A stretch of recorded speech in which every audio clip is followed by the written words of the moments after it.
Mheshimiwa Mwenyekiti, kumradhi, nimeisikiliza hotuba ya Mheshimiwa Waziri Ridhiwani Kikwete, hasa kule mwishoni Mheshimiwa Waziri anatoa commitment kwamba wataendeleza utawala bora. Lakini Mheshimiwa Mwenyekiti, utawala bora haudondoki mbinguni. Utawala bora unataka misingi ambayo ni lazima uifuate. Usipoifuata, ahadi kwamba utawala bora utakuwepo inabaki kuwa ni maneno matupu. Na kwa ajili ya muda nitahitaja misingi miwili muhimu. Msingi wa kwanza ni mahusiano baina ya utawala bora na kuimarisha uwazi na harakati ya kupinga rushwa na ufisadi. Mheshimiwa Mwenyekiti, kuna mahusiano ya moja kwa moja baina ya utawala bora, uwazi na uwajibikaji katika serikali. Kwa maoni yangu, nikitazama mwenendo hasa kwa kuiangazia taasisi yetu ya TAKUKURU, mimi ninaona bado tuna safari ndefu sana. Mfano, sisi ACT Wazalendo huwa tunafanya uchambuzi wa kina wa ripoti za CAG. Kwenye kila ripoti, moja ya eneo ambalo tunalitazama huwa tunaangalia ni fedha kiasi gani tunazipoteza kutokana na rushwa, kutokana na uzembe, kutokana na ubadhirifu. Uchambuzi wetu wa taarifa ya CAG ya mwaka wa fedha 2023-2024 inaonesha kwamba fedha ambazo tumezipoteza kutokana na ubadhirifu pamoja na uzembe ni takriban shilingi trilioni 2.5. Hii kwa wakati ule ni zaidi ya 5% ya bajeti nzima ya serikali. Lakini ukitazama kiwango cha fedha ambacho TAKUKURU wanasema wanakiokoa kila mwaka, nimetazama mwaka uliofuata baada ya taarifa ile, fedha ambazo tuliziokoa ni takriban, kwa taarifa yangu, ni takriban shilingi bilioni 14. Taarifa Mheshimiwa Mwenyekiti. Taarifa Mheshimiwa inatoka kwa. Asante Mheshimiwa Mwenyekiti. Naomba nimpe tu taarifa mchangiaji. Kwanza kwa kuheshimu kanuni angekaa Mheshimiwa Mwenyekiti. Mheshimiwa Mwenyekiti, hapa tunajadili hotuba ya Wizara ya Utumishi wa Umma. Hatujadili taarifa ya CAG. Lakini Mheshimiwa Mwenyekiti amesema mchangiaji ameisoma hotuba. Ukienda ukurasa wa 17 mpaka wa 22 imeeleza vizuri kazi zilizofanywa na TAKUKURU. Mheshimiwa Ado Shaibu Ado, unaipokea taarifa hiyo? Moja ya jambo ambayo inabidi litazamwe kwa kina kwa heshima ya Bunge, ingawa taarifa zinaruhusiwa, ni kwamba taarifa zinazokuja ziwe na msingi, zisije kwa lengo la kumpotezea muda mzungumzaji. Mimi nakwenda huko ndio ninakokwenda. Nimetoka 23, 24. Unakuwa na ubashiri gani kwamba sitokwenda 25, 26? Niachwe nizungumze.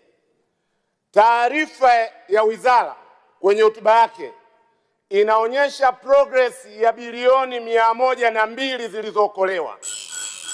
Nikifanya uwiano wa kiwango cha fedha tunachokipoteza na ile product tunayoipata kwa jitihada za TAKUKURU, hitimisho ninaloweza kuliweka ni kwamba sioni jitihada za dhati za serikali ya Chama cha Mapinduzi kupambana na rushwa na ufisadi, hasa rushwa kubwa.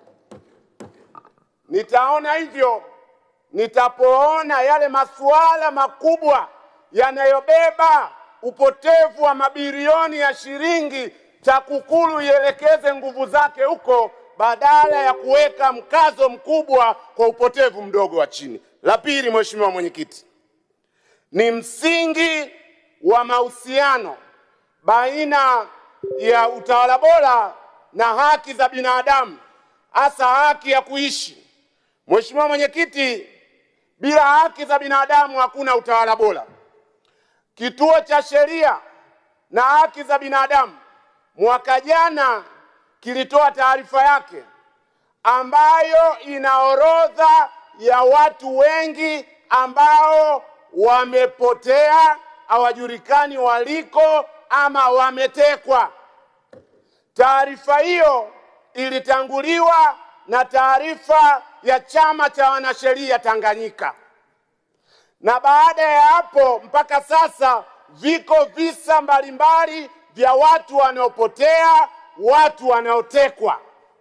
Nilitarajia, kwa sababu hii ni Wizara ya Utawala Bora, ni lazima tupate pia commitment kwamba kutakuwa na usalama dhidi ya visa vya watu kupotea na kutekwa. Na ushauri wangu kwa serikali, orodha ya watu wanaotajwa, Balozi Humphrey Polepole, ndugu yetu Mlai na watu wengine wote waliotajwa katika ripoti zile, kwa ajili ya muda siwezi kuwataja wote, ni lazima tupate majawabu ya serikali. Pawe na uchunguzi huru dhidi ya watu wote waliopotea na kutekwa Tanzania. Hilo la pili nilitaka kulisema. Na ujumbe wangu wa kuhitimisha, ujumbe hitimisha kuhusu utaratibu.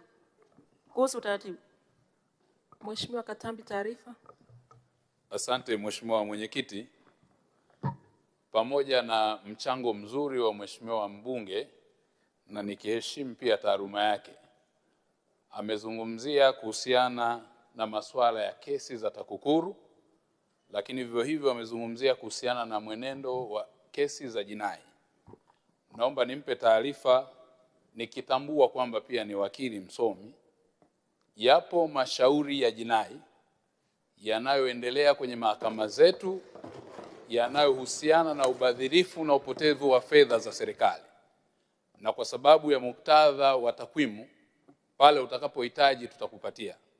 Lakini vivyo hivyo kwenye tuhuma na shutuma za watu kutekwa na kupotea, zipo kesi ambazo tayari ziliripotiwa polisi, hatua za upelelezi zinaendelea. Lakini vivyo hivyo zipo kesi ambazo watu walionekana kusema wametekwa na baadaye ikagundulika ndivyo sivyo. Zipo shutuma nyingine nzito za kijinai ambazo jeshi la polisi linaendelea na uchunguzi nazo, na kwa kushirikiana na vyombo vingine vya kimataifa. Kwa masuala haya, ikiwa ni pamoja na kesi zilizopelekwa mahakamani, unafahamu msingi wa sheria unatutaka kwenye mashauri ambayo yanaendelea mahakamani hayawezi kuzungumziwa, pamoja na kutambua kwamba tunayo sheria ya haki, kinga na madaraka ya bunge. Lakini yapo mambo ambayo kwa hatua yalivyo na nature yake, kwa sababu ya kwenye hatua ya upelelezi, kwa sasa hayawezi kuwa public kwa sababu kuna taratibu za kiupelelezi. Asante Mheshimiwa. Mheshimiwa Ado Shaibu Ado, unaipokea taarifa hiyo? Siipokei taarifa hiyo. Siipokei kwa sababu hoja yangu mimi siridhiki na uchunguzi wa kawaida wa kijinai. Nataka pawe na utaratibu wa Judicial Commission of Inquiry, uchunguzi huru, ili tujue Polepole yuko wapi, tujue Deus Soka yuko wapi. Sasa ujumbe wangu, muda wako umeisha. Ujumbe wangu Mwenyekiti, nimeongea kwa dakika 3 nikisimamishwa. Dakika 1 naomba Mwenyekiti, ili nitoe ujumbe.